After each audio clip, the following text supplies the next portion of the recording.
Fantastic Mr. Fox stars George Clooney, Meryl Streep, Jason Schwartzman, and Bill Murray. It was directed by Wes Anderson and is based on the children's book by Roald Dahl. The movie runs 87 minutes and was released on Blu-ray March 23, 2010. The movie is called Fantastic Mr. Fox. The book is called Fantastic Mr. Fox. And the first word in that title sums up this movie perfectly.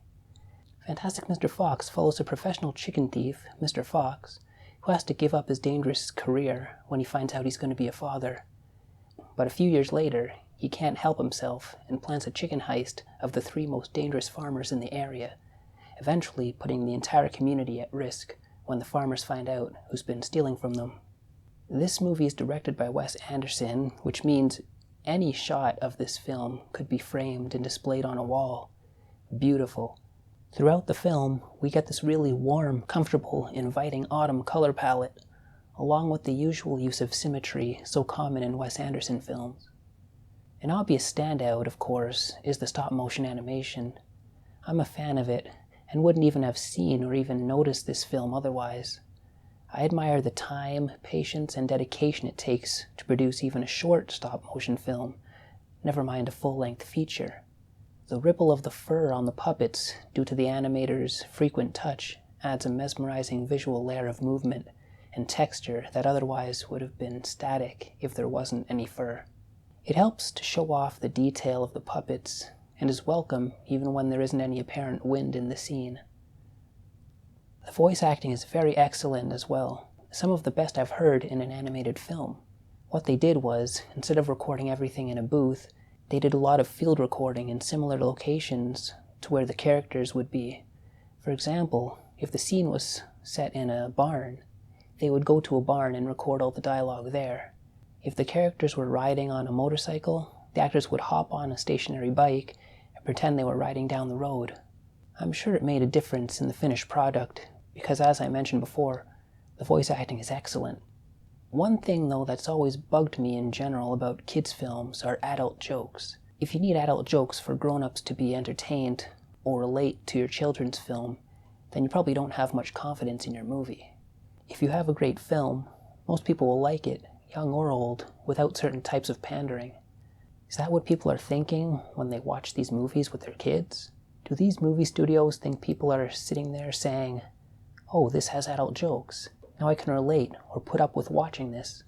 The animation, story, voice acting, and cinematography are interesting enough in this movie that it can stand on its own without resorting to cheap adult humor gimmicks. Besides, some of the content, tone, and themes are adult enough in this film. Some of the dialogue, for example, is very blunt when characters are talking to each other.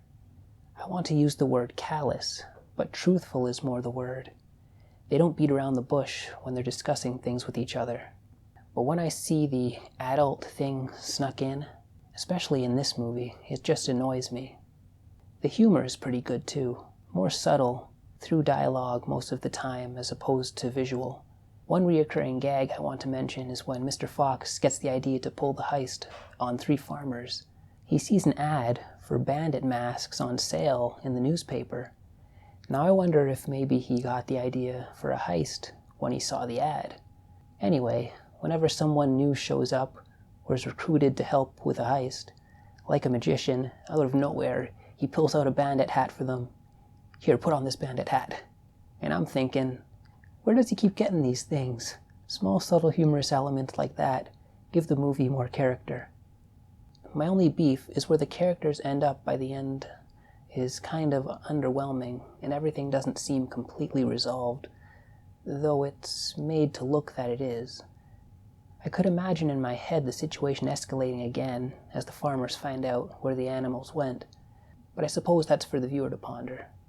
Overall, this isn't just an excellent kids movie, it's an excellent animated film, one of my favorites, and an all-around excellent film in general.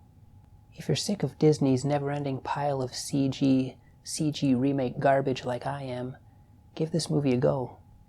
9.5 out of 10.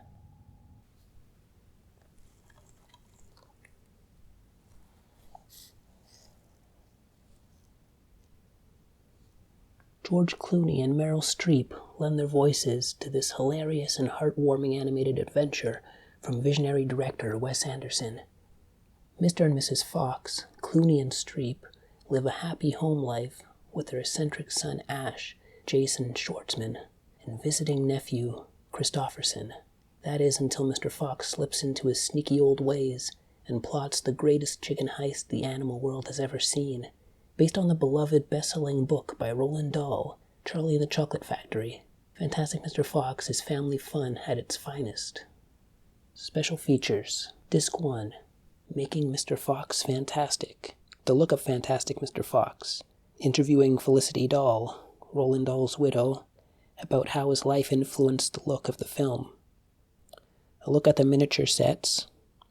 From script to screen. Extending the short story into a full script. The Puppet Makers. Very interesting look at making the puppets. Still life. Puppet animation. The animation process. Problems and solutions. Techniques. The cast.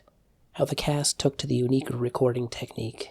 Being outdoors or similar locations that their characters would be in. Actually acting out the actions instead of just standing behind a mic in a booth.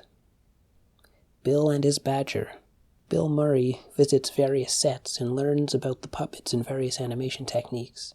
This feature has more information on the animation than the others, ironically. A beginner's guide to Whack-Bad. A quick rehash of the explanation of the game they play in the film, but in an instructional video format.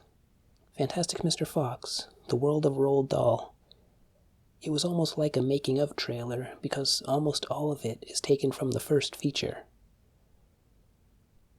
Theatrical trailer.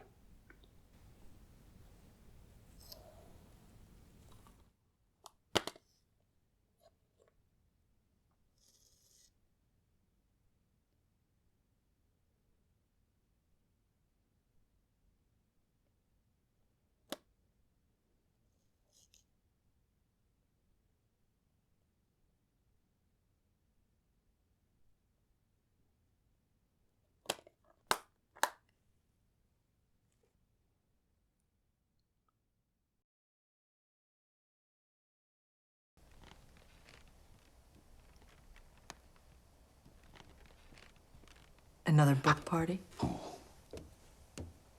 Whoa, I didn't see you sitting in the dark over there. Yeah, no, actually, there's a fire. I just got the call. They said maybe it's arson. I got to interview the marshal and see what's... Kylie, is he telling the truth? I don't want to be put in the middle of this. Thanks, Kylie.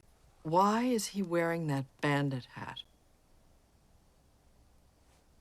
His ears were cold. He's not with us. Go back to bed. If what I think is happening, it better not be.